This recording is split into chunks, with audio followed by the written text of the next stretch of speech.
Good afternoon. My name is Jessica Rhodes, and I'm a major in general business. For today's presentation, I'm going over credit management, and we'll go over why it's important and how to maintain it. Okay, so for this presentation, I gathered information from an article written by Sienna Klossman titled Do's and Don'ts for Building a Solid Credit History, found on usnews.com, and 5 Simple Ways to Improve Your Credit Rating by Beverly Hartzog, published on lendingtree.com. And then from the book titled Your Credit Score, How to Improve the 3-Digit Number That Shapes Your Financial Future, written by Liz Weston, and can also be found on Kindle. Okay, so many consumers are unaware of how much their credit score can impact their financial planning. Sometimes it takes a consumer trying to get a loan and then getting declined to draw awareness of this topic. Primarily, a 1-digit number will control how much you can potentially spend or save over the lifetime of your purchases. When relying on cash to make most purchases is possible, it is still important to maintain a healthy credit score for those big ticket items. So by a show of hands, who in here wants to purchase a new car or a new house one day? No, I do. So who all has that amount of cash readily available to spend for those purchases? When needing to make the large purchases, you don't have the means for your credit score will decide how much you essentially spend on those items. Learning best practices and managing your credit score will not only save you money, but will also open up several opportunities in the future of your planning. The most important part of maintaining your credit score is knowing what your score is and keep checking it. Depending on your payments that you make, how many balances you still have outstanding, did they go down, did they go up, or how many inquiries you've made, your credit score changes on a monthly basis. So by checking that each month, you stay more in control of your credit score.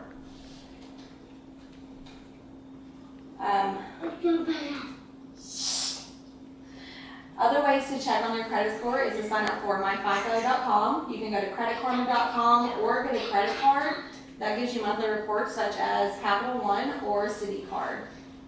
And by staying in charge of your credit score, it means no surprises. You can pretty much know exactly what you're getting into when you go to make those big purchases like a new car or a house.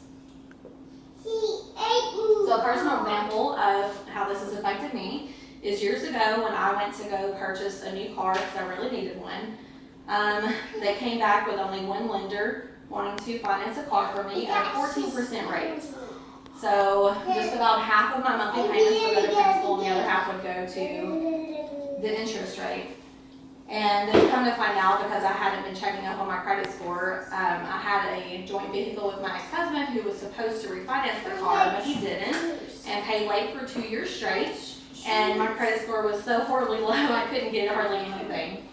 So at that point, I invested in myfico.com, or got monthly analysis, and they offer simulators where you can put in your information and broadcast how much you can change your score in a matter of 6 months to a year or whatever you decide. And from then on, I did that for about a year, and then I went and refinanced my car for 5% and cut my bill in half.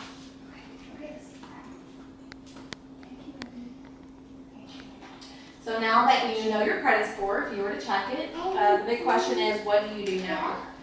Most importantly, you want to make payments on time.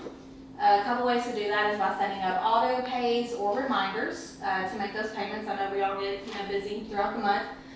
And if you do make a late payment, it's okay. We're all human. It's stated in the Do's and Don'ts article. The most important thing is that you want to pick up your payments on time immediately, because after a long history of making long payments on time, the longer age of the delinquency, the less impact it will actually have on your lending abilities.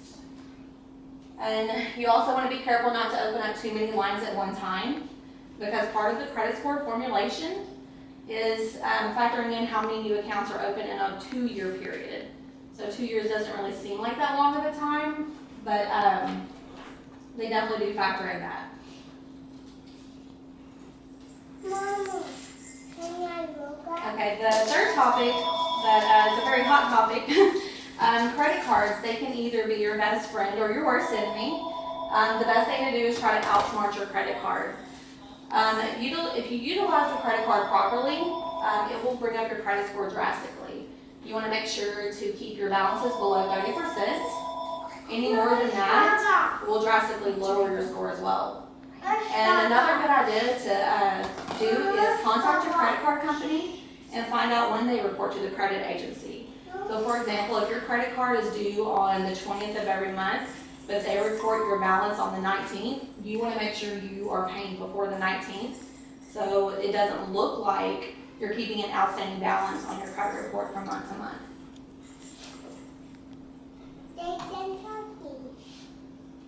So this is from the book, from Your Credit Score, How to Improve the 3-Digit Number That Shapes Your Financial Future.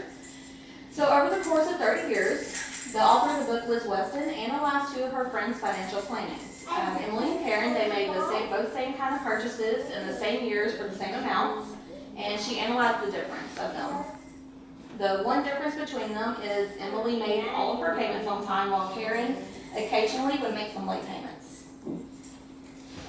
So Emily has a good credit score of 760, and Karen with a 660, which isn't necessarily a bad score, but it's about average. It's not good, it's not really bad. So for their credit cards, Karen had a interest rate of a 10% difference, and over the lifetime of the loan, Karen ended up spending $40,000 more on interest than what Emily did, just from a 10% difference. They both got auto loans at the same time, credit scores the same, only a 4% difference in their interest rates, but Karen ended up spending $17,924 more towards interest. And then over a mortgage of $350,000, only for 10 years, Karen ended up paying $34,165 more in interest. So for those 3 big purchase items, Karen ended up spending $92,089 more in just interest than what Emily did. And all of that was just from making a few late payments. So that's enough to purchase 3 cars, a lot of family vacations, whatever you like. So we talked about why your credit score is so important, how to increase it, and how to manage it, and even saw a few examples of how it directly impacts your finances.